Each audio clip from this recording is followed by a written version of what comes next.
الحمد لله نحمده ونستعينه ونستغفره ونعوذ بالله من شرور أنفسنا ومن سيئات أعمالنا من يهده الله فلا مضل له ومن يضلل فلا هادي له وأشهد أن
রেখে আল্লাহর এই জান্নাতের বাগানে আসার আল্লাহ তৌফিক দান করলেন। সকলে বলি আলহামদুলিল্লাহ। আমরা এমন একটা মাসে পড়ছি, উপস্থিত হয়েছি, আমরা এমন একটা মাস পেয়েছি,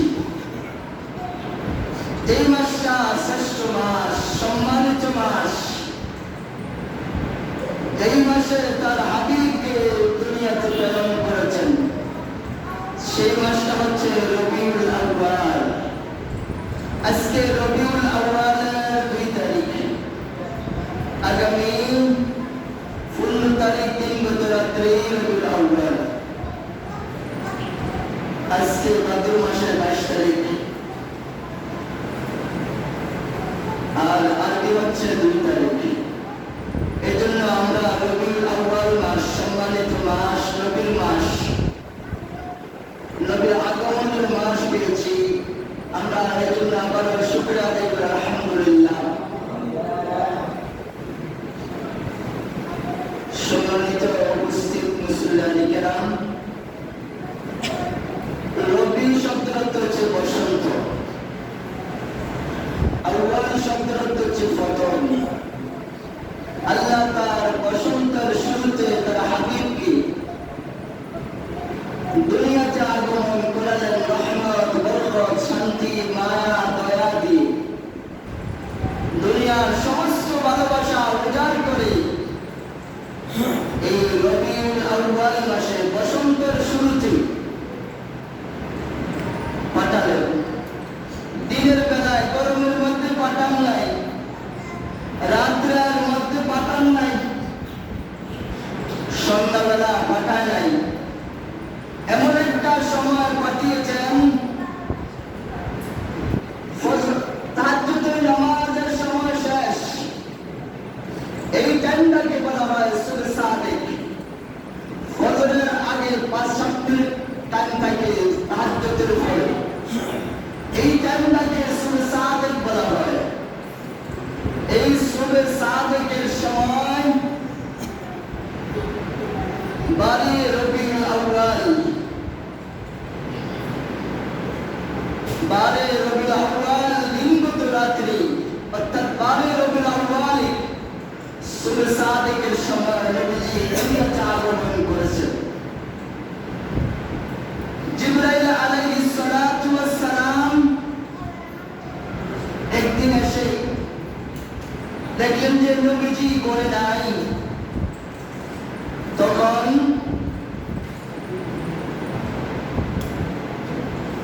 মা ফাতেমাকে বললেন, তোমার আব্বাকে ডাকো, নবীজি কোথায়? নবীজিকে ডাকো। নবীজি ঘরে আসার পরে জিবরাইল আমিন মানুষের সুরত ধরে আসছেন, নবীজিকে সালাম দিয়েছেন। এমন সময় মা ফাতেমার সাথে আরো কথা হয়েছেন। নবীজি আসার পরে মা ফাতেমা খাতুনে জান্নাত বললেন, জিবরাইল আমিন চাচা, আমি যখন আপনার সাথে আগে কথা বলেছি, যখন আপনাকে চাচা সম্বোধন করেছি, আপনার মুখটা কালো করে ফেলেছেন, মুখটা মলিন হয়ে গেছে, মনটা খারাপ হয়ে গেছে। এটার কারণ কি?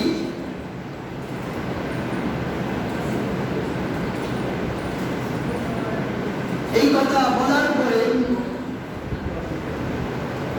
নবীজি বললেন, আয়শা ঠিক আছে, তুমি চুপ থাকো, আমি জিবরাইলকে প্রশ্ন করি। নবীজি জিবরাইলকে প্রশ্ন করলেন, জিবরাইল তুমি দুনিয়াতে আসার পরে সর্বপ্রথম কি দেখেছো? কয়া রাসূলুল্লাহ, ইয়া হাবিবাল্লাহ,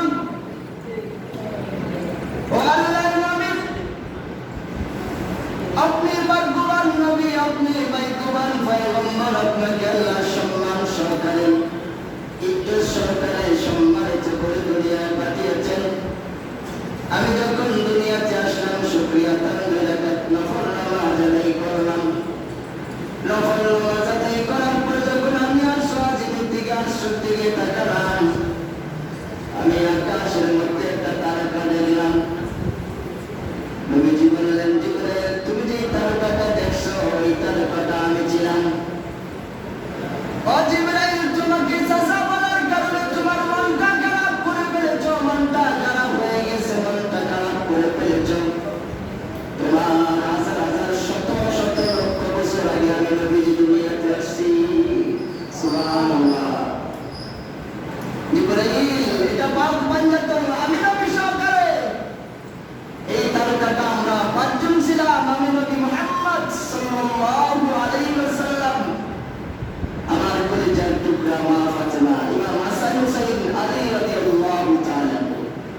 সুবহানাল্লাহ। জিব্রাইল উঠে পাইছো তুমি এখন কে বড় কে ছোট তুমি বুঝছো?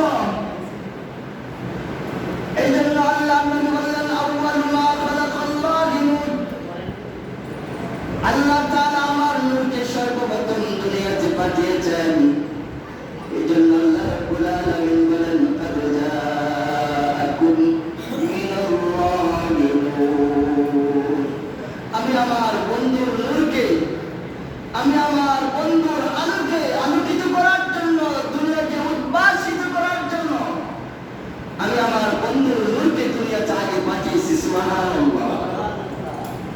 আজকে আমাদের দেশে কিলাকিলি বাচ্চা পাচ্ছি নবী কি নূরের তৈরি না মাটির তৈরি? ঠিক আছে, এগুলো লইয়া লাগছে বাচ্চা পাচ্ছি।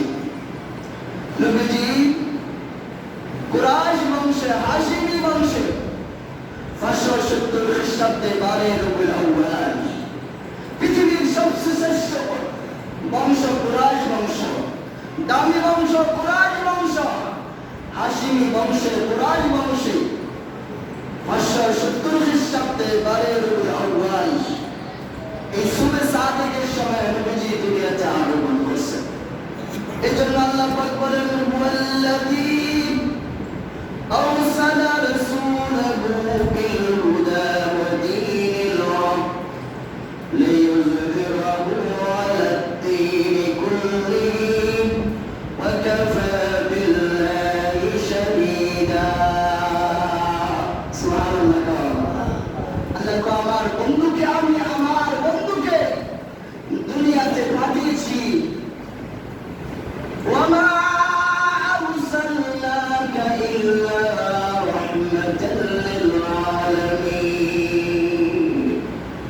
আমি আমার বন্ধুকে রহমত হিসাবে, আল্লাহ হচ্ছেন রহমান আর নবী হচ্ছে রহমত।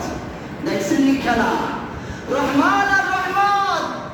আল্লাহ পাক রহমত দিয়া, বরকত দিয়া, আল্লাহর সমস্ত শান্তি দিয়া, মায়া মমতা দিয়ে তার বন্ধুকে দুনিয়াতে পাঠিয়েছেন। ইতিহাস সাক্ষী, কুরআন বলছেন এমন নবী আছেন যারা একজন মুসলমান বানাতে পারে না। দাওয়াত দিচ্ছেন শত বছর, শত শত বছর, শত বছর না, কিন্তু একজনের কোনো মানে নাই নবীর প্রতি। আর আমার নবীকে দেখে মুসলমান হয়েছেন, ঈমান গ্রহণ করেছেন। সুবহানাল্লাহ।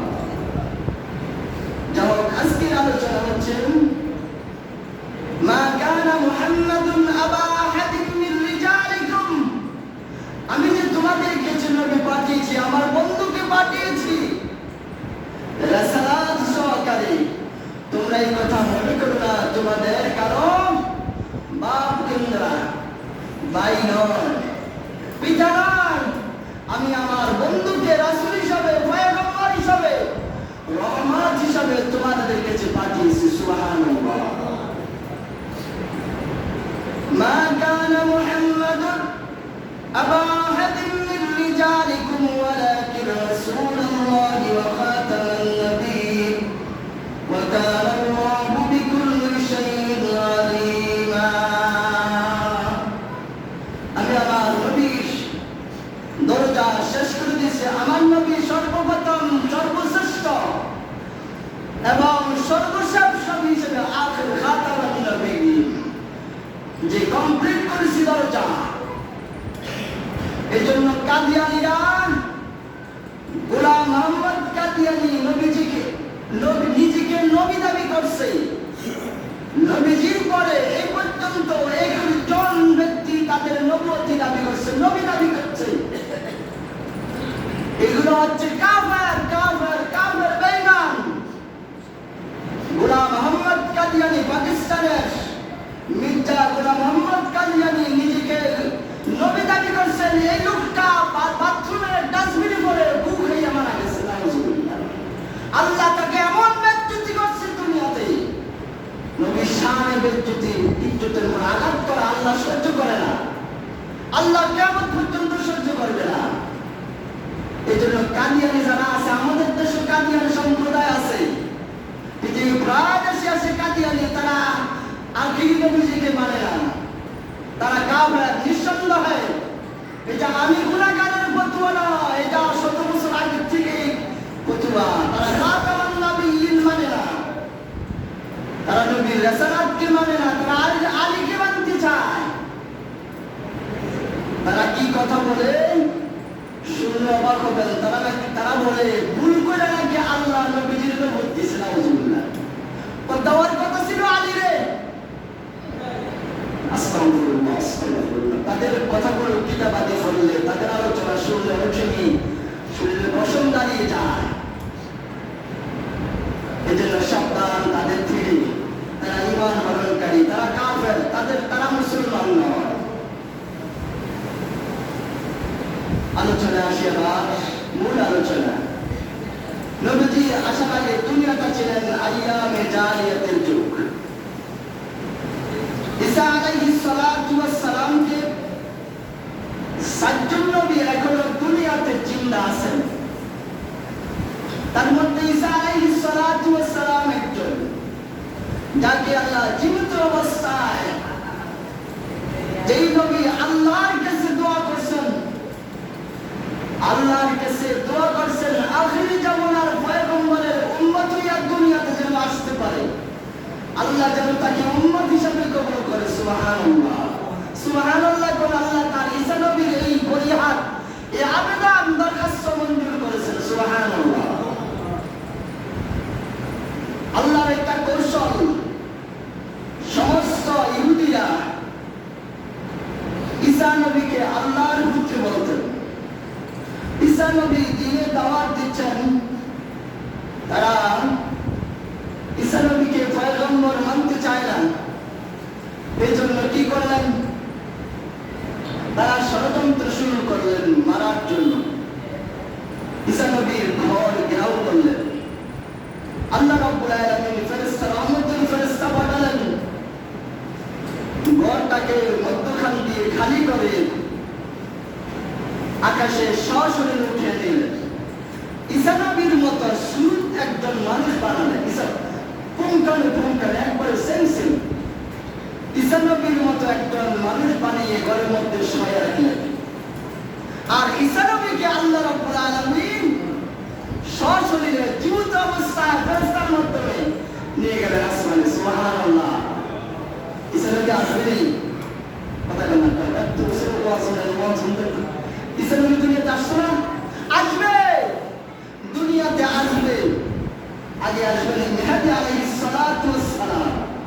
ইমাম মেহেদীর পরে এখন অনেক দার্শনিক মুহাদ্দিস যারা গবেষণা করেন, রিসার্চ করেন, তাদেরকে দার্শনিক বলা হয়। তারা গবেষণা করে দেখছেন যে ইমাম মেহেদীর জন্মগ্রহণ হয়ে গেছে।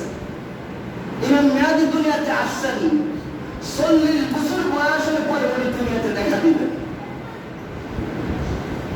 ইমাম মেহেদীর পরে ঈসা আলাইহিস সালাতু ওয়াস সালাম আসবেন।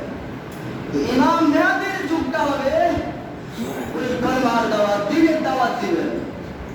আর ঈসা আলাইহিস সালাতু ওয়াস সালাম দাওয়াত দিবেন। ইসলামী রাষ্ট্র ব্যবস্থা কায়েম হবে, সারা দুনিয়া দ্বীনের আওয়াজ চলবে। ওনার হাতে লক্ষ কোটি মানুষ বায়াত হবেন, ইসলাম গ্রহণ করবেন। ঈসা আলাইহিস সালাতু ওয়াস সালাম দুনিয়া থেকে যাওয়ার পরে, আল্লাহ পাক তুলে নেওয়ার পরে, নবীজি দুনিয়াতে 570 খ্রিস্টাব্দ পর্যন্ত, এই 12 রবিউল আউয়াল পর্যন্ত, এই টাইমটাকে 650 বছর বলা হয়। কেউ বলা হয় 600 বছর, কেউ বলা হয় আরো বেশি বলেন, কেউ বলা হয় 850 বছর। এই 650 বছর, 800 বছর, 850 বছর, এই টাইমটার মধ্যে কোন নবী আসে নাই। ইতিহাস বলে মদিনার একজন নবী বানাইছেন, কুরুশেরও একজন দিচ্ছেন। আপনাদেরকে সহজ বুঝাবার জন্য বলতেছি। বামনের একজন আছে, ফকিরবাজারও একজন আছে, আমরা এদিকে সোয়ারও আছে, কুমিল্লাও আছে। অর্থাৎ এমন অবস্থা দেখা গেছে যে এলাকা ভিত্তিক, গোত্র ভিত্তিক নবী আছে, আল্লাহ নবী দিচ্ছে। এই জায়গাতে যখন জাহালিয়াত চলে যায়, অন্ধকারের জন্য, অর্থাৎ মানুষগুলো বর্বরতার দিকে চলে যায়, মানুষকে মানতে চায়, কিছুই মানতে চায় না, দানব হয়ে যায়। এই মানুষগুলোকে হেদায়েতের জন্য আল্লাহ পাক নবী রাসূল পাঠান। নবী রাসূলের মধ্যে পার্থক্য আছে। নবী রাসূল পাঠান, এরপরে দেখা গেছে এমন যে কুমিল্লা ডিস্ট্রিক্টে একজন, ঢাকা ডিস্ট্রিক্টে একজন, সিটাঙ্গে একজন, অর্থাৎ বাংলাদেশে একজন, ভারতও নাই, পাকিস্তানও নাই, ওই জায়গায় কাশ্মীরে একজন আছে। এবার দ্রুত বেড়ে গেছে। ইতিহাস বলে এরকম গ্রাম অঞ্চল বাড়াইছে, গুত্রবিত্রু বাড়াইছে, আবার এরকম 10-50 গ্রাম, 100 গ্রাম মিলে একজন পয়গম্বর বাড়াইছে। আস্তে আস্তে পয়গম্বর আসছেন দুনিয়াতে। কিতাবে আসছে ইতিহাস, একই টাইমে অনেক নবী দুনিয়াতে ছিলেন। মুসা নবী আসছিলেন, মুসা নবীর ভাই ছিলেন, মুসা নবীর শ্বশুর ছিলেন পয়গম্বর। ইব্রাহিম নবীর দাদারাও ছিলেন পয়গম্বর। এই জন্য এক এক টাইমে আল্লাহ পাক নবী রাসূল পাঠিয়েছেন। ঈসা আলাইহিস সালাতু ওয়াস সালাম থেকে শুরু করে এই 570 খ্রিস্টাব্দ নবীজি আসার আগ পর্যন্ত এই টাইমটা কোন নবী আসে নাই। এতক্ষণ কথা বলে এতক্ষণ বুঝাইছি যে একই টাইম দেখা যাইতেছে অনেক নবী আসছে, একটা টাইম অনেক দেখা যাইতেছে অনেক গুরুত্ব বজায় রেখে নবী পাঠাইছে। একজনের দ্বারা কয়েকশো গ্রাম কন্ট্রোল করা সম্ভব ছিল, এটা পরিবেশ পরিস্থিতির উপরে। একটা কথা বোঝাবার জন্য অনেকগুলো কথা বলতেছি। ঈসা আলাইহিস সালাতু ওয়াস সালাম থেকে নবীজির আগ পর্যন্ত এই 650 বছর, 850 বছর, 600 বছর কোন নবী রাসূল আল্লাহ দুনিয়াতে পাঠান নাই। ইতিহাসবিদ এই সময়টাকে আইয়ামে জাহিলিয়াতের যুগ বলা হয়, বর্বরতার যুগ বলা হয়, অন্ধকার যুগ বলা হয়, অসভ্যতার যুগ বলা হয়। প্রশ্ন আসতে পারে যে অন্ধকার যুগ, ওই সময় কি আকাশে চাঁদ ওঠে নাই? আকাশে কি সূর্য ওঠে নাই? সূর্য চাঁদ সব উঠছে, বড় আলো ছিল, সূর্য ছিল আকাশে। অন্ধকার বলা হয় মানুষগুলো বর্বর হয়ে গেছিল, মানুষের মন মানুষের গাড়ি। বাবা তার মেয়ের সাথে অপকর্ম লিপ্ত হয়ে যেত, ভাই তার বোনের সাথে লিপ্ত হয়ে যেত। বেইন মানুষের কনসেস, মানুষের আকল বিভাগ তখন ছিল অন্ধকারে নিমজ্জিত, একবারে খারাপ অবস্থা। এই যুগটাকে বলা হয় অন্ধকার যুগ। আগে কে কতটা, আজকে আমাদের খানায় কাবা, আমাদের কেবলা, আমরা কত সম্মান করি। আমার মতো গুনাহগার যারা গেছে খানায় কাবা ধরার জন্য জীবন চলে যায়, তখন খানায় কাবা হাত দেওয়ার জন্য চেষ্টা করা হয়। আদিসাব যারা তারা গেছে, ওইখানে গেলে ওইখানে যদি একজন মদ দিও যায়, গাঁজা করু যায়, জিনা করু যায়, ওইখানে গেলে আল্লাহর পাগল হয়ে যায়। ওইখানে তার দুনিয়ার কোনো নেশা থাকতো না। এটা চ্যালেঞ্জ। আপনি আল্লাহর ঘরটা দেখলে আপনি যখন প্রবেশ করবেন, এটা আল্লাহ বলে দিয়েছেন, ওইখানে 24 ঘন্টা 60টা রহমত নাযিল হয়। খানায় কাবার উপরে চিন্তা করছেন, 60টা 120টার মধ্যে, আর 120টা আর বাকি 60টা তারা তামাম দুনিয়া মাল করে দেওয়া হয়েছে 120টার মধ্যে। ওইখানে 60-এর অধিকারী, তাহলে ওইখানে মানুষগুলো গেলে কি পরিবর্তন হয়? গিরফটার মধ্যে ধরার জন্য, হাজা আসওয়াদ সুমা দেওয়ার জন্য মানুষ পাগল হয়ে যায়। ওই যুগের মানুষগুলো, আইয়ামে জাহিলিয়াতের মানুষগুলো কে কতটা দর্শন করছে, নারীদেরকে অপগ্রস্ত করছে, জেনা করছে। এইটা কবিতা আকারে লেখে, এটা কাগজে লেখা, এটা গাছের পাতার মধ্যে, গাছের চামড়ার মধ্যে লেখা, এটা খানায় কাবার গিরামের মধ্যে টাঙাই দিতে হয়। নাউজুবিল্লাহ। এই মানুষগুলো এত দর্শন করছে, কয়টা এটা খানায় কাবার গিরামে লাগাই দিত। তখন তো 360টা মূর্তি খানায় কাবার মধ্যে ছিলেন। কে কত গেলেন, কত গ্লাস, কত টন, কত গেলেন মদ খেতে পারে। ইতিহাস থেকে বলছি, এই কে কতটা, কত গ্লাস, কত গ্যালেন মদ পান করতে পারে, সেই কতটুকু মদ পান করছে এই পরিমাণটা সে লেখে, কাগজে লেখে, কাগজের গাছের সামনায় লেখে, সে এই খানায় কাবার গিলাফের মধ্যে লাগাই রাখতেন। ওইখানের মানুষগুলো, আইয়ামে জাহিলিয়াতের মানুষগুলোকে কতজন মানুষকে হত্যা করত। দুনিয়াতে এমন কোন মানুষ এখন নাই, খুনি নাই, দর্শনকারী নাই, প্রকাশ্যে বলবে আমি দর্শন করেছি, আমি কাউকে হত্যা করেছি। এখন দুনিয়াতে কোনো গডফাদার নাই, জানে যে এই কথা বললে তার শাস্তি হবে, তার শাস্তি হবে, তার শাস্তি হবে। ওই অন্ধকারের যুগের মানুষগুলো, বর্বরতার মানুষগুলো, অন্ধকার যুগের মানুষগুলো কে কতটা মানুষ হত্যা করেছে, ওই মানুষের হিসাবগুলো কাগজ লিখে কাদায় কাবার গিলাফের মধ্যে লাগে রাখতেন। নাউজুবিল্লাহ। এই যুগটাকে অন্ধকার যুগ বলা হয়েছে। কন্যা সন্তান হওয়া অপরাধ মনে করত, যে কন্যা সন্তান হইলে নিজেকে ছোট মনে করত, অপরাধী মনে করা হতো। কন্যা সন্তানকে জীবন্ত কবর দেওয়া হতো। দাহিয়া কালবির একটা কন্যা সন্তান হলো, উনি ব্যবসা করার উদ্দেশ্যে চলে গেছেন মক্কা থেকে। কয়েক বছর পরে উনি যখন আসলেন, এমন এখন যখন বাড়ির থেকে যায় তখন স্ত্রী গর্ভবতী, সন্তান যখন হলো, মা এই সন্তানকে দাহিয়া কালবি অর্ডার দিয়ে গেছেন, যদি ছেলে সন্তান হয় আদর যত্ন ভালোবাসা দিয়ে আমার সন্তানটাকে লালন পালন করবা, যদি কন্যা সন্তান হয়, মেয়ে সন্তান হয়, তাহলে তাকে জবর করে দিবা, হত্যা করে দিবা, মান চাপা দিয়ে দিবা। মা তো আর পারে না, মার প্রতি তো বেশি ভালোবাসা। কন্যা সন্তান বলেন, দাহিয়া কালবি বাড়িতে এসে দেখেন এক পূর্ণিমা চাঁদের মতো সুন্দরী দাহিয়া কালবি করে জন্ম হয়েছেন।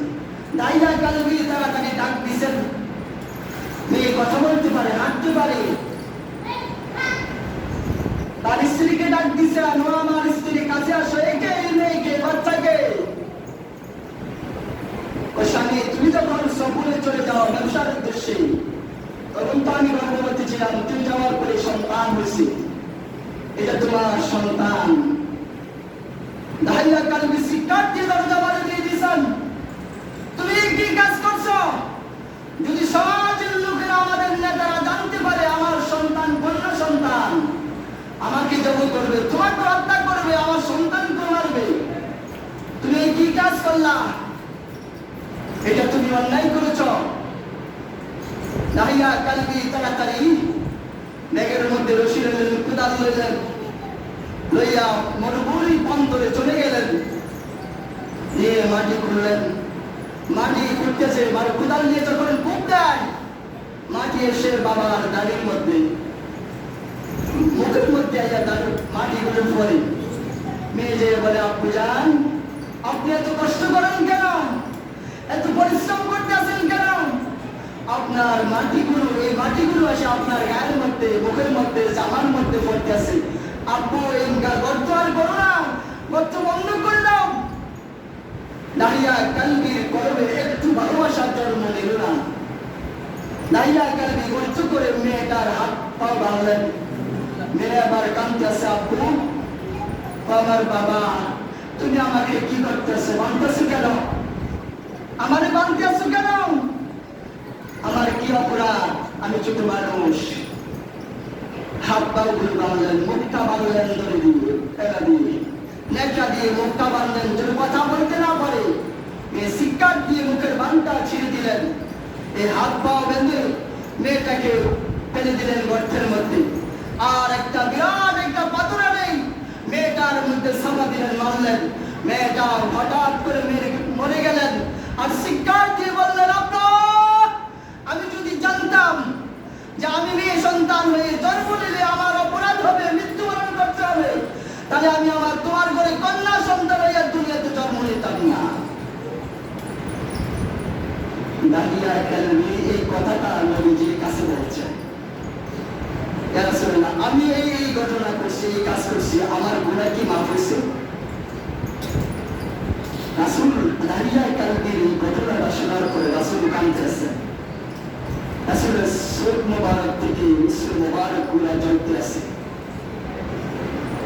রাসূল বলেন মানুষ এত ফাঁসান হয় যে নিজের কলিজার দল সন্তানকে নিজ হাতে হত্যা করতে পারে, এমন মানুষ দুনিয়াতে জন্ম নেয়। দাহিয়া কালবি আবার বললেন ইয়া রাসূলুল্লাহ আমার গুনাহ মাফ হয়েছে? দাহিয়া কালবি তুমি আমার হাতে হাত রেখে কলমা পড়েছ, তুমি নিঃসন্দেহে বেগুনাহগার, তুমি মুসলমান, তুমি ঈমানদার, তুমি জান্নাতি। সুবহানাল্লাহ। ওই যুগের কথা বললাম যেই যুগে মানুষ মানুষকে মানুষ মনে করত না, মানুষ মানুষকে অত্যাচার অবিচার করত, জুলুম করত, মানুষের প্রতি মানুষের ভালোবাসা ছিল না, মানুষের প্রতি মানুষের আদর শিষ্টাচার ছিল না, মানুষের প্রতি মানুষের মায়া মমতা ভালোবাসা ছিল না। এমন একটা সময় আইয়ামে জাহিলিয়াতের উপরে আল্লাহ তাআলা তার হাবিবকে পাঠালেন, ওয়া আরসালনাকা ইল্লা রাহমাতাল লিল আলামিন। আমি আমার বন্ধুকে গোটা বিশ্ব মানবতার জন্য, আসমান এবং জমিনের জন্য, নবীজি শুধু মানুষের নবী না, দুনিয়াবাসীর নবী না, নবী আসমানের ফেরেশতাদের নবী, মাছের নবী, গাছের নবী, পশু পঙ্খী যা আছে সবার নবী। এজন্য নবী হবেন সমস্ত নবীদের সর্দার, সমস্ত মানুষের নেতা হবেন, আর জান্নাতের সর্দার হবেন। জান্নাতে কোনো নবী আগে প্রবেশ করতে পারবে না, অন্য নবীদের জন্য হারাম। সুবহানাল্লাহ। এটা হচ্ছে এমন নবী একজন দুনিয়াতে আগমন করছেন।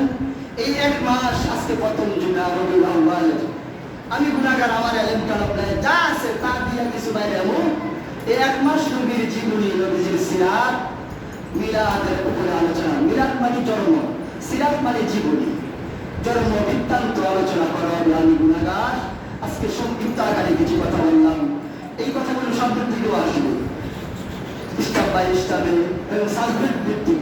নবীর জীবনী দুনিয়াতে কোনো মানুষ পয়দা হয় না শেষ করতে পারবে।